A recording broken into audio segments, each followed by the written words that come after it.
L'horloger ouvrit la montre à gousset, et lorsqu'il lut l'inscription sur le dos du couvercle, il se figea, perdant ses mots.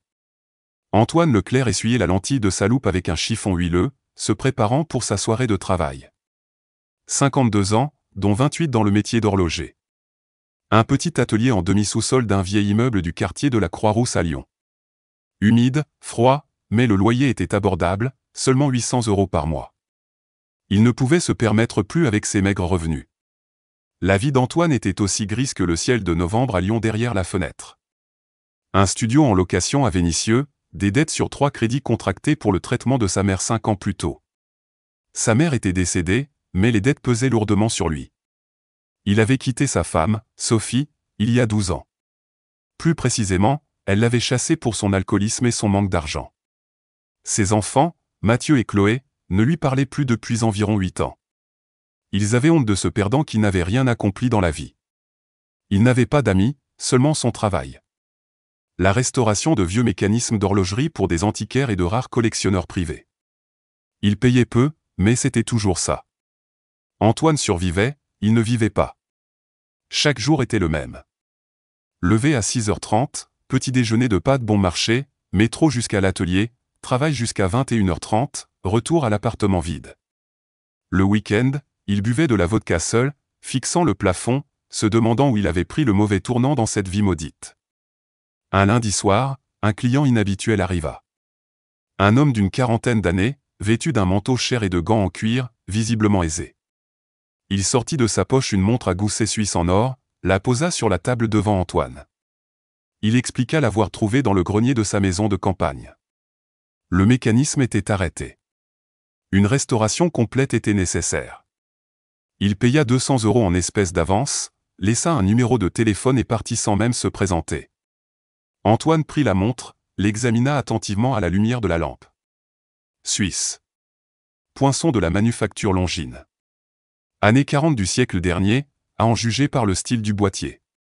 Un beau travail, un mécanisme complexe, la restauration prendrait au moins 3 jours. Il la plaça sous sa loupe et commença un examen détaillé. Le boîtier était usé, le verre intact, la couronne un peu dure. Un démontage complet, un nettoyage et une nouvelle lubrification spéciale seraient nécessaires. Il ouvrit le couvercle arrière avec une clé spéciale. Avec précaution, pour ne pas rayer le métal ancien. L'intérieur du mécanisme était couvert de poussière et d'oxyde, verdâtre à cause du temps et de l'humidité. Il commença à nettoyer avec une brosse douce, enlevant la saleté avec soin, quand il remarqua soudain quelque chose gravé en petites lettres gothiques à l'intérieur du couvercle. Il l'essuya avec un chiffon, l'approcha de la lumière vive de sa lampe de bureau. Une inscription en allemand, en vieille police. Des lettres fines, tracées à la main avec une aiguille de graveur. Antoine ne connaissait pas l'allemand, il sortit son téléphone, photographia l'inscription et la chargea dans un traducteur en ligne. Le programme donna une traduction un peu maladroite mais compréhensible, sous le chêne, village Chêne Rouge, 150 mètres au nord de l'église. L'or pour la famille. Klaus Richter. Août 1944. Antoine se figea, la montre à la main, relisant la traduction plusieurs fois. Son cœur se mit à battre plus vite d'une excitation soudaine. Était-ce une carte au trésor datant de la guerre? Un officier allemand avait-il enterré de l'or avant la retraite ou sa capture, laissant un message dans sa montre? De telles histoires existaient. Antoine avait lu sur Internet des récits de découvertes de chercheurs de trésors, mais tomber lui-même sur une telle chose lui semblait une coïncidence incroyable, stupéfiante. Il posa la montre sur la table, s'adossa à sa vieille chaise grinçante. Les pensées tourbillonnaient dans sa tête. Que faire de cette information? Appeler le client et lui parler de l'inscription, ou se taire et garder le secret? Et si le client avait délibérément laissé la montre pour voir si l'horloger trouverait le message? Alors il reviendrait, la récupérerait, et trouverait le trésor sans Antoine. Ou bien, devrait-il aller chercher cet or lui-même dans le village de Chêne Rouge? Le risque était énorme. Peut-être qu'il n'y avait plus rien, que tout avait été déterré depuis longtemps. Ou que le trésor était un mythe. Une blague, une fausse inscription. Mais si c'était réel? L'or de la guerre valait des millions. Sur le marché noir des antiquités, il pourrait rembourser toutes ses dettes, acheter un logement décent, ouvrir un atelier respectable, recommencer sa vie à 52 ans, enfin. Antoine se leva, arpenta nerveusement son atelier exigu. La décision mûrissait lentement mais sûrement. Il irait lui-même, il essaierait de le trouver. Il dirait au client que la montre était toujours en cours de réparation. Qu'il lui fallait une semaine de plus. En une semaine, il aurait le temps d'y aller, de vérifier et de revenir. S'il ne trouvait rien, il rendrait la montre comme si de rien n'était. S'il trouvait quelque chose, sa vie changerait radicalement pour toujours. Il n'avait rien à perdre. Sa vie était au fond du trou depuis longtemps. Antoine ne dormit pas de la nuit. Il resta les yeux ouverts dans l'obscurité de son appartement de location. Dehors, le bruit de la nuit lyonnaise. Les voitures passaient, des sirènes retentissaient au loin. Il échafaudait son plan d'action, pensant aux détails du voyage. Il fallait agir vite et discrètement, avant que le client ne revienne chercher sa montre ou ne change d'avis. Le matin, la première chose qu'il fit fut de chercher le village Chêne-Rouge sur des cartes en ligne détaillées. Il s'avéra qu'il y avait plusieurs villages de ce nom dans la région, mais un seul possédait une vieille église, classée monument historique. Le village de Chêne-Rouge, dans le Beaujolais, à environ 50 km au nord de Lyon. L'église Notre-Dame, datant du XVe siècle. Aujourd'hui à moitié en ruine, abandonnée. Antoine zooma sur la carte, étudiant attentivement les environs de l'église. Le village était petit, 40 maisons au maximum. La moitié semblait inhabitée, à en juger par l'absence de route d'accès. L'église se trouvait en bordure du village, du côté de la forêt. Autour, des champs et des prairies en friche. 150 mètres au nord de l'église, cela correspondait à peu près à la lisière de la forêt, où commençaient de vieux chênes. Les images satellites le confirmaient. C'était logique, il était plus facile de se souvenir d'un endroit sous un chêne que dans un champ vide. Il appela le client le matin, mais le numéro ne répondait pas. Il essaya plusieurs fois dans la journée. Le téléphone était éteint ou hors de portée. Antoine fronça les sourcils. Ses soupçons se renforcèrent. Il vérifia ses notes dans son carnet de clients. L'adresse laissée par le client lors de la commande était clairement fausse. Rue de la République, numéro 253. Une telle adresse n'existait tout simplement pas à Lyon. Le client avait donc délibérément donné de fausses informations, ne voulant pas être retrouvé. Cela convainquit définitivement Antoine que le client avait laissé la montre pour le tester. Peut-être avait-il plusieurs horlogers dans la ville. Il vérifiait qui trouverait l'inscription en premier, qui déchiffrerait le message correctement, puis il récupérerait la montre chez celui qui l'avait trouvée et irait chercher le trésor lui-même ou avec une équipe. Un schéma classique. Antoine avait lu des choses semblables dans des romans policiers il y a longtemps. Il fallait donc agir le plus vite possible, avant que le client ne revienne chercher la montre plus tôt que prévu. Antoine prit une semaine de congé sans solde. Heureusement, il travaillait pour lui-même. Il n'avait de compte à rendre à personne. Il ferma l'atelier à clé, accrocha une pancarte fermeture technique jusqu'à lundi prochain. Il se rendit dans un magasin d'équipement de plein air.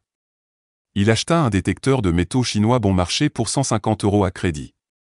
Le vendeur lui expliqua comment l'utiliser, comment régler la sensibilité pour différents métaux en profondeur. À la maison, il prépara son sac à dos. Une pelle pliante, une lampe de poche puissante, un thermos de thé, des sandwichs, une veste chaude de rechange. Le temps était maussade, typique de novembre. Dans le village, il ferait certainement plus froid qu'à Lyon. Il mit la montre dans la poche intérieure secrète de sa veste, au cas où quelqu'un déciderait de le fouiller. Mais qui le fouillerait dans un village perdu?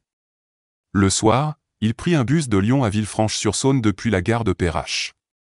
Le billet coûtait 12 €. Le bus était vieux, déglingué, mais il passait directement par Chêne-Rouge. Le trajet durait 2 heures avec les arrêts. Arrivée prévue vers minuit.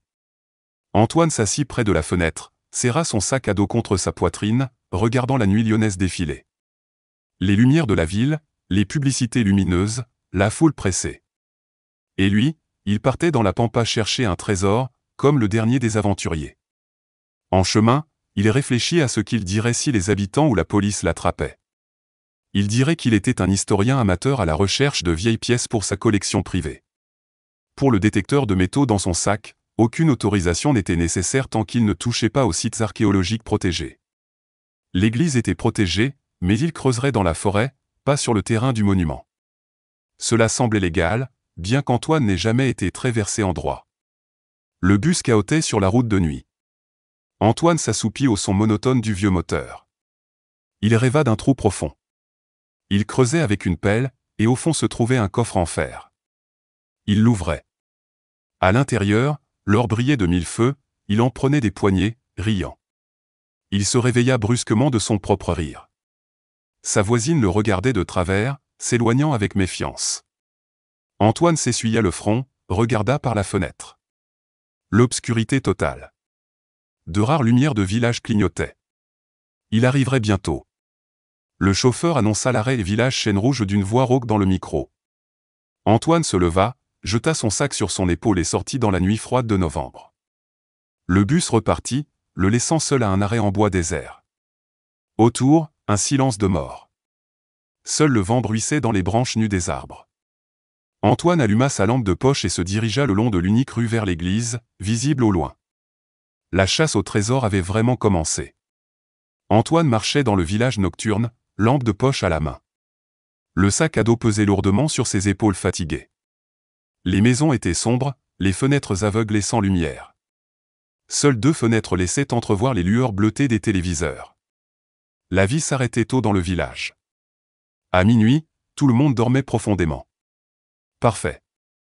Personne ne verrait un étranger rôder avec un détecteur de métaux et une pelle, ce qui serait suspect.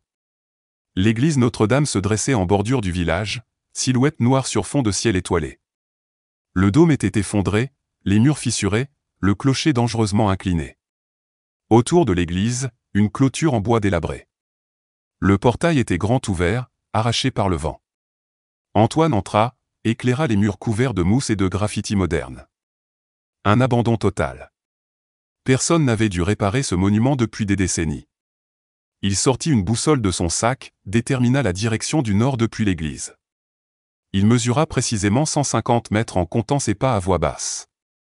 Ses pas le menèrent à travers un champ en friche jusqu'à la lisière d'une forêt sombre. Sous ses pieds, l'herbe sèche de l'année précédente craquait. Au loin, une chouette ulula. Antoine accéléra le pas. Il n'aimait ni l'obscurité ni la solitude dans des endroits inconnus et isolés. À la lisière de la forêt se dressaient 3 énormes chênes centenaires. Leur tronc était si large qu'il aurait fallu 2 hommes pour les entourer, et ils mesuraient au moins 20 mètres de haut. Leurs cimes nues enchevêtraient leurs branches. Des racines noueuses, semblables à des serpents de pierre, sortaient du sol. Antoine s'arrêta, éclaira attentivement les arbres. L'inscription n'indiquait pas sous lequel des 3 creuser. Il faudrait donc vérifier les 3 méthodiquement avec le détecteur. Il posa son sac, sortit le détecteur de métaux chinois, l'assembla rapidement selon les instructions, l'alluma et régla la sensibilité au maximum pour la recherche d'or en profondeur. L'appareil émit un léger bip. L'indicateur s'alluma en vert. Antoine commença à tourner autour du premier chêne en cercle de plus en plus large, balayant lentement le sol avec la bobine. Le détecteur resta silencieux, ne produisant qu'un léger bruit de fond statique dans les écouteurs. Il fit 2 fois le tour du premier chêne sans rien trouver, à part un clou rouillé et une boîte de conserve. Il passa au 2e chêne et répéta la procédure avec soin. Encore rien, juste des détritus modernes sous les racines. Il commença à faire le tour du 3e chêne, le plus grand des 3. Le tronc devait faire au moins 3 mètres de diamètre, et l'arbre devait avoir 300 ans, peut-être plus. Après une heure de recherche méthodique, le détecteur émit soudain un bip fort et aigu dans ses écouteurs. Antoine se figea, passa la bobine plus lentement au même endroit. Le signal s'intensifia. L'indicateur afficha une profondeur d'environ 1 mètre. Et le type de métal, or ou laiton. Son cœur se mit à battre la chamade. L'avait-il vraiment trouvé si facilement, du premier coup? Il marqua l'endroit avec un bâton planté dans le sol, mit de côté le détecteur, sortit sa pelle pliante et commença à creuser. La terre était dure, les puissantes racines du chêne l'entravaient. Il creusa le trou avec soin, essayant de ne pas faire trop de bruit. La sueur coulait en filets froids dans son dos. Ses mains développaient des ampoules douloureuses, mais l'excitation était plus forte que la fatigue et la douleur. À une profondeur d'1 demi-mètre, la pelle heurta quelque chose de dur et métallique. Antoine jeta la pelle, tomba à genoux et commença à déblayer la terre frénétiquement avec ses mains. Sous la boue apparut le coin d'une boîte en fer recouverte de rouille, de la taille d'une boîte à chaussures. La poignée supérieure avait été brisée par le temps. Antoine dégagea la boîte, la saisit et la sortit avec effort. Elle pesait au moins 10 kilos. Il y avait clairement quelque chose de lourd et de dense à l'intérieur. Il posa la boîte sur l'herbe, éclaira le couvercle rouillé avec sa lampe. La serrure était complètement pourrie. Le couvercle ne tenait plus que par une seule charnière fragile. Antoine prit une profonde inspiration et ouvrit le couvercle, les mains tremblantes d'excitation. À l'intérieur, dans la faible lumière de la lampe, l'or brillait.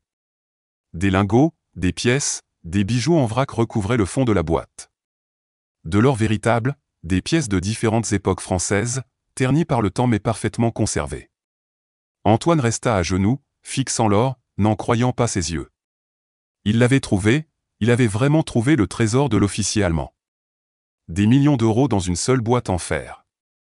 Sa vie allait changer pour toujours à partir de cet instant. Ses mains tremblaient. Le souffle coupé par l'ampleur de sa découverte. Il avait envie de crier de joie, mais il ne le pouvait pas. Le village endormi était tout proche. Il referma le couvercle de la boîte, regarda nerveusement autour de lui. Le silence. Seul le vent bruissait dans les branches. Personne en vue. Personne n'avait entendu les bruits de ces fouilles nocturnes.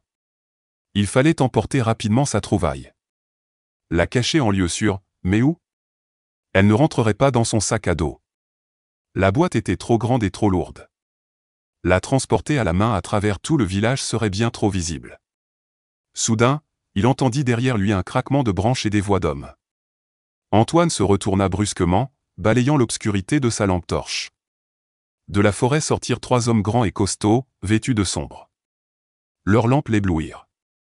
Le chef s'avança, un sourire narquois aux lèvres. « Eh, le fouilleur, qu'est-ce que tu fabriques la nuit sous nos chênes? Montre-nous ce que t'as trouvé. Et vite. » Antoine se releva d'un bond, reculant instinctivement. Son cœur battait à tout rompre. Sa bouche était sèche. Les 3 hommes l'encerclèrent, lui coupant toute retraite vers le village. Le chef, la quarantaine, un visage dur et buriné, une barbe de 3 jours, une veste en cuir usé. Les 2 autres, plus jeunes, des costauds en survêtement, les mains dans les poches, le regard lourd et menaçant. Je cherche juste de vieilles pièces pour ma collection, balbutia Antoine, essayant de paraître sûr de lui, mais sa voix tremblait.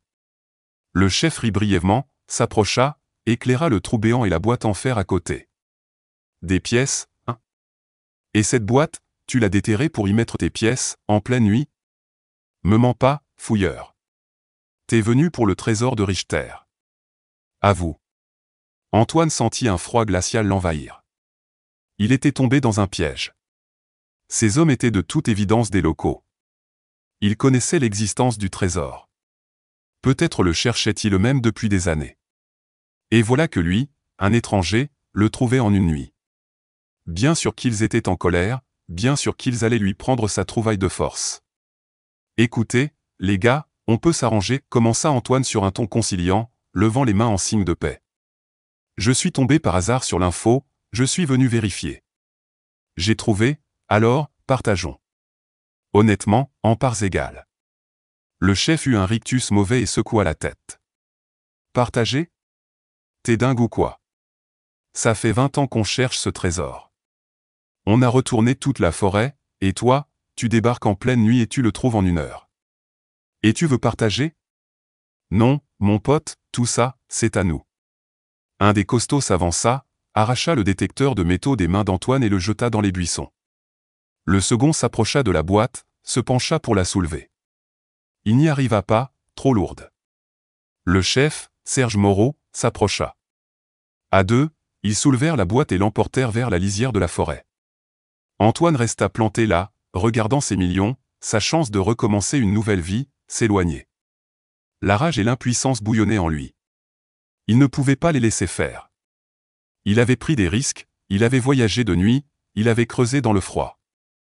C'était son trésor, de plein droit. Arrêtez. Vous n'avez pas le droit. Je l'ai trouvé le premier. C'est ma trouvaille légitime, cria Antoine, désespéré, se lançant à leur poursuite. Le chef se retourna, fit un signe de tête bref à ses hommes. Ils se jetèrent sur Antoine, lui saisirent les bras, les lui tordirent violemment dans le dos. Antoine se débattit, mais les 2 costauds étaient bien plus forts. Moreau s'approcha et lui décocha un coup de poing dans le ventre. L'air quitta les poumons d'Antoine dans un sifflement. Une douleur brûlante l'envahit. Il se plia en deux, toussant, manquant de vomir. « Écoute-moi bien, sale Lyonnais » siffla Moreau à son visage, le tenant par le col de sa veste. « Oublie ce trésor. Il n'a jamais existé. Compris? Tu rentres chez toi, tu ne dis rien à personne, sinon on te retrouve et on t'enterre ici même, à côté du chêne. C'est clair ?» Antoine hocha la tête, terrifié, suffoquant de douleur. Moreau le repoussa, cracha par terre avec mépris. Les costauds le lâchèrent, le poussant brutalement dans le dos. Antoine tomba à genoux, regardant le trio s'enfoncer dans la forêt avec la lourde boîte en or, jusqu'à disparaître dans l'obscurité. Seul le bruit des branches qui craquaient s'éloignait. Antoine resta seul près du chêne, devant le trou béant, les mains vides et l'âme brisée. Tout s'était effondré en une minute. Son rêve d'une nouvelle vie s'était évaporé comme la fumée dans l'air froid de la nuit. Il resta assis par terre, la tête entre les mains, voulant pleurer, mais les larmes ne venaient pas. Seule la colère bouillait en lui, contre sa propre faiblesse, contre la vie, pour ce nouveau coup bas. Progressivement, sa respiration se calma. La douleur dans son ventre s'atténua pour devenir une douleur sourde. Antoine se releva péniblement, regarda autour de lui. Le détecteur de métaux gisait, cassé, dans les buissons. La pelle était restée plantée dans le trou, abandonnée. Son sac à dos était resté près de l'arbre, intact. Il sortit son téléphone, voulut appeler la police, mais s'arrêta. Que dirait-il? Qu'il était venu en pleine nuit chercher un trésor allemand. Qu'il avait trouvé de l'or pillé, et que des bandits locaux le lui avaient volé? Il se moquerait de lui, ou l'arrêterait pour fouilles illégales. Antoine retourna vers le village en traînant les pieds. Il s'arrêta à l'arrêt de bus, consulta les horaires à la faible lueur d'un lampadaire. Le prochain bus pour Villefranche était à 6 heures du matin, dans 5 heures d'attente glaciale. Il s'assit sur le banc en bois, s'emmitoufla dans sa veste, ferma les yeux. Il voulait dormir, oublier, se réveiller dans son lit et se rendre compte que tout cela n'était qu'un cauchemar. Mais le sommeil ne venait pas. Les pensées tourbillonnaient. Un plan de vengeance désespéré se formait dans son esprit. Il ne pouvait pas abandonner si facilement. Ces bandits lui avaient volé ses millions. Sa chance de sortir de la misère. Il devait récupérer le trésor, à n'importe quel prix. Mais comment? Seul contre 3 costauds, il ne faisait pas le poids. Il avait besoin d'aide, de la police, d'une forme de justice dans ce monde pourri.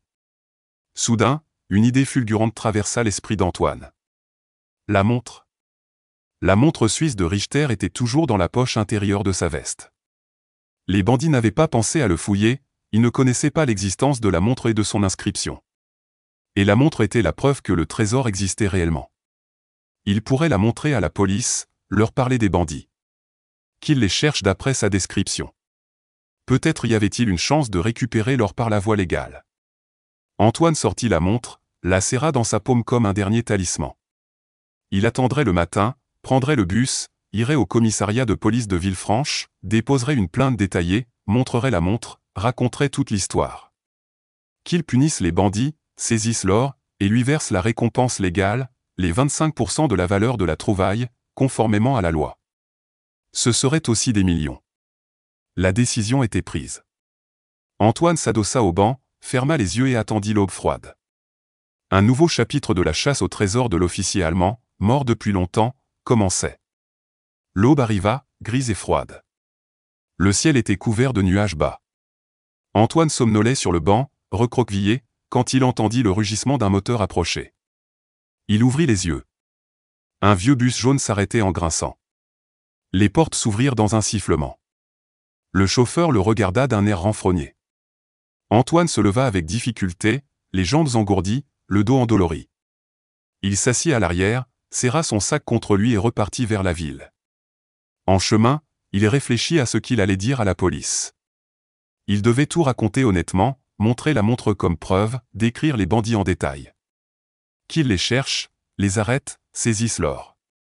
C'était le seul moyen de récupérer quelque chose de ce désastre nocturne. Mais des doutes le rongeaient. Et s'il ne le croyait pas? Et si les bandits étaient des caïds locaux? Si la police était corrompue? Ce n'était pas rare dans les petites villes. À Villefranche, il trouva le commissariat de police dans un bâtiment de 2 étages. Il entra, s'approcha du guichet et demanda à déposer une plainte pour vol. Le brigadier de service, un homme d'une trentaine d'années, bâilla d'ennui et lui tendit un formulaire. Antoine s'assit à une table dans le couloir et commença à écrire, la main tremblante de fatigue et de nervosité. Il décrivit en détail comment il avait reçu la montre, trouvé l'inscription, s'était rendu à Chêne-Rouge, avait creusé la nuit, trouvé la boîte d'or, et comment 3 hommes l'avaient attaqué et lui avaient volé sa trouvaille. Il décrivit le chef, la quarantaine, une cicatrice sur la joue droite, une veste en cuir noir. Les 2 autres, des costauds en survêtement. Il n'avait pas bien vu leur visage dans l'obscurité. Il remit sa déposition au brigadier. Celui-ci la lut, haussant un sourcil surpris. Un trésor d'officier allemand? De l'or dans la forêt? Vous êtes sérieux? Demanda-t-il, un doute évident dans la voix. Absolument. Antoine sortit la montre de sa poche et la posa sur le comptoir. Voici la preuve. À l'intérieur est gravée une inscription concernant le trésor. Regardez vous-même. Le brigadier prit la montre, ouvrit le couvercle, regarda la fine gravure et appela le commissaire Martin du bureau voisin. Martin sortit, un homme d'une quarantaine d'années, le visage intelligent et attentif, une moustache poivre et sel soignée. Il examina la montre, l'inscription et la déposition d'Antoine en silence. Puis il hocha la tête d'un air songeur. Entrez dans mon bureau. Nous allons examiner cette histoire intéressante de plus près. Antoine passa 2 heures dans le bureau de Martin, répondant à des questions détaillées, racontant tout du début à la fin. Martin écoutait attentivement, prenait des notes, puis passa un coup de fil, parlant à voix basse. Il raccrocha et regarda Antoine sérieusement. Vous savez que les fouilles illégales sans autorisation sont une infraction, n'est-ce pas? Une amende pouvant aller jusqu'à 3 000 €. Antoine sentit un frisson le parcourir. Je ne savais pas. Je cherchais simplement d'après l'inscription, je ne pensais pas que c'était de l'archéologie. Martin sourit légèrement. D'accord, ne vous inquiétez pas. Nous n'allons pas vous mettre d'amende pour l'instant. Votre affaire est intéressante. Le trésor pourrait bien être authentique.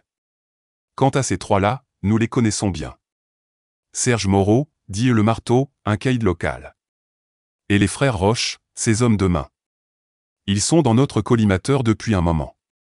Votre plainte est une excellente occasion. Vol qualifié, menace de mort. Assez pour les mettre à l'ombre pour quelques années. Antoine expira de soulagement. Martin appela de nouveau, convoquant une équipe d'enquêteurs. 1 heure plus tard, une véritable opération de police commença. On demanda à Antoine de rester pour l'identification des suspects. Le soir, l'opération fut un succès. Moreau et les frères Roche furent arrêtés simultanément à leur domicile. Lors de la perquisition chez Moreau, ils trouvèrent la boîte en fer avec l'or dans sa grange. Ils n'avaient pas encore eu le temps de le vendre ou de le fondre. L'or fut envoyé pour expertise afin de déterminer son origine et sa valeur exacte. Antoine fut amené pour l'identification. Moreau et les frères Roche se tenaient derrière une vitre sans teint. Antoine les reconnut instantanément. Moreau le fusillait du regard, comme s'il le voyait à travers le miroir, lui promettant une vengeance sanglante. Le commissaire Martin le rassura, les criminels seraient placés en détention provisoire. On ne les relâcherait pas. On demanda à Antoine de rester en ville 1 jour ou 2 de plus, en attendant les résultats de l'expertise. Antoine prit une chambre dans un hôtel bon marché près de la gare. Il dormit 12 heures d'un sommeil sans rêve. Le lendemain matin, Martin l'appela. Les résultats de l'expertise étaient arrivés. Au commissariat, un expert en art d'un musée régional était présent. Il expliqua que l'or était authentique, principalement des pièces de monnaie française de différentes époques. Poids total, 4,8 kg. Valeur estimée, environ 1,2 million d'euros. Il s'agissait probablement d'un butin pillé par les Allemands en 1944 lors de leur retraite. Il n'avait pas de valeur culturelle particulière. Il pouvait donc être restitué à l'État, avec une récompense pour celui qui l'avait trouvé. Martin regarda Antoine avec un sourire. Félicitations. Selon la loi, vous avez droit à 25% de la valeur. Soit 300 000 €. Nous officialiserons cela par voie de justice. Vous les recevrez dans environ 3 mois. Antoine était abasourdi, n'en croyant pas ses oreilles. 300 000 €. Légalement, officiellement. C'était plus que ce qu'il avait gagné en 20 ans de travail. Sa vie changeait vraiment. Antoine retourna à Lyon comme s'il renaissait. 300 000 euros. Le chiffre lui donnait le vertige. Il avait compté ses centimes toute sa vie, et maintenant il était riche. La première chose qu'il fit fut de rembourser intégralement toutes ses dettes. Ensuite, il acheta un petit appartement, un 2 pièces dans un quartier décent. Enfin, il trouva un local pour un nouvel atelier dans le centre-ville. Il fit des rénovations, acheta du matériel neuf et engagea un jeune assistant. Igor.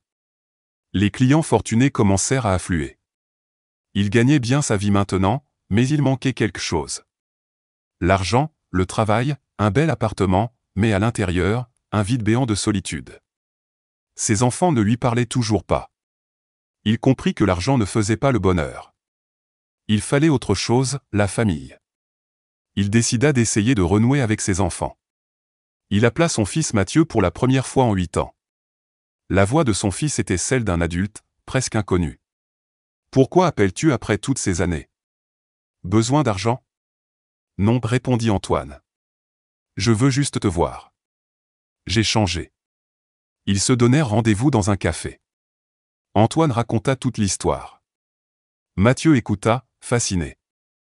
Incroyable. Mon père le loser est devenu millionnaire. On dirait un film. Je sais, dit Antoine. Mais c'est la vérité. Je veux réparer mes erreurs. Mathieu accepta de lui donner une chance. Il promit de parler à sa sœur, Chloé, qui vivait à Paris. Les choses s'amélioraient, mais l'histoire de Klaus Richter le hantait toujours. Qui était cet officier allemand ? Pourquoi avait-il enterré l'or ? Antoine engagea un historien privé, Simon, spécialisé dans la Seconde Guerre mondiale. Un mois plus tard, Simon avait des informations stupéfiantes. L'oberlieutenant Klaus Richter, né à Berlin en 1912, était en poste dans la logistique. En août 1944, lors de la retraite, il avait sauvé une famille française, les Durand, de l'exécution, contre les ordres de son supérieur. Il les avait cachés pendant 2 semaines. Son propre commandant, le major Wolf, un homme cruel, l'avait dénoncé. Richter fut fusillé pour désertion et aide à l'ennemi le 25 août 1944. L'or n'avait pas été volé par Richter, mais par Wolf, qui pillait les églises françaises. Richter avait volé une boîte à Wolf, l'avait enterrée pour la rendre aux Français après la guerre, mais il n'en avait pas eu le temps. Il était mort en héros. Simon retrouva même des descendants de Richter en Allemagne. Sa petite-fille, Claudia, 68 ans, vivait à Munich. Elle était professeure d'histoire et ignorait tout de la vérité sur son grand-père. La famille le considérait comme un traître. Antoine contacta Claudia par email et lui raconta tout. Sa réponse fut émue. Elle pleurait en lisant l'héroïsme oublié de son grand-père.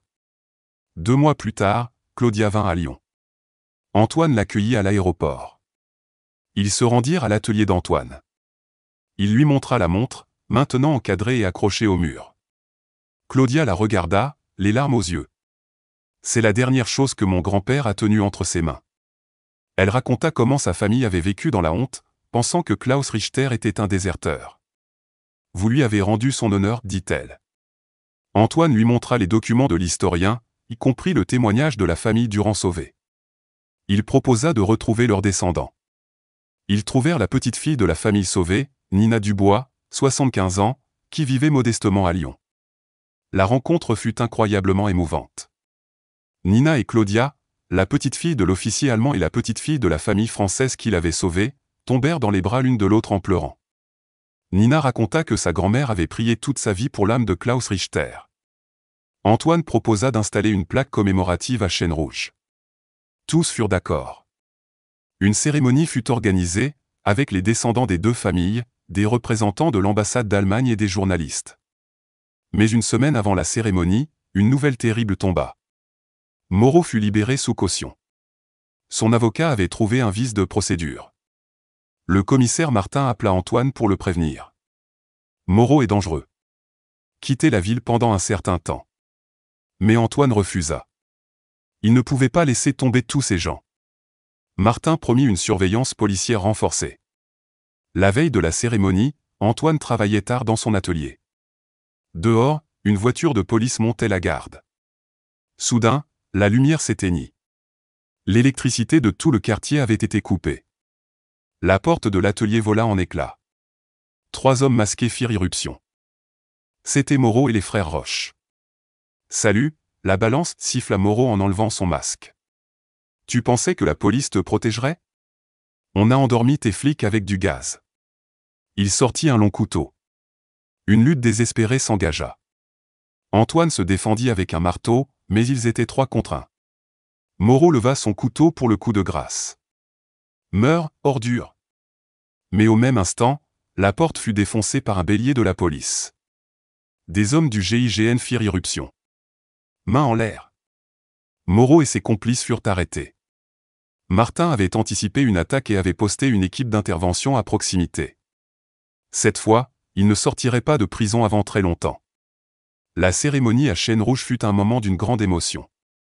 La plaque de bronze fut dévoilée, ici, en août 1944, l'officier allemand Klaus Richter a sauvé la famille Durand de l'exécution. Il a été fusillé par les siens pour cet acte. Mémoire et gratitude à ce héros de la part des descendants des sauvés. L'humanité est plus forte que la guerre. Le soir, Antoine était assis sous le grand chêne avec ses enfants, Mathieu et Chloé, qui étaient venus de Paris. Pour la première fois depuis 12 ans, ils étaient réunis en famille. Chloé avait pardonné à son père. Mathieu annonça qu'il allait se marier et voulait que son père soit à son mariage. « Vous savez, les enfants, dit Antoine, cette histoire a changé ma vie. Pas à cause de l'argent. J'ai compris qu'il n'est jamais trop tard pour choisir le bien. Richter l'a fait au dernier moment de sa vie. Et moi, à 52 ans, j'ai choisi l'honnêteté plutôt que la lâcheté. Et voilà le résultat, nous sommes de nouveau une famille. Je suis heureux. » Antoine retourna à Lyon, transformé. Le travail, la famille, de nouveaux amis. Il adopta même un labrador qu'il appela Klaus. Il avait trouvé le vrai trésor. Ce n'était pas l'or, mais la rédemption, la justice restaurée, surtout, sa famille retrouvée. L'honneur coûte plus cher que l'argent, la conscience est plus précieuse que l'or, et la famille est la plus grande de toutes les richesses.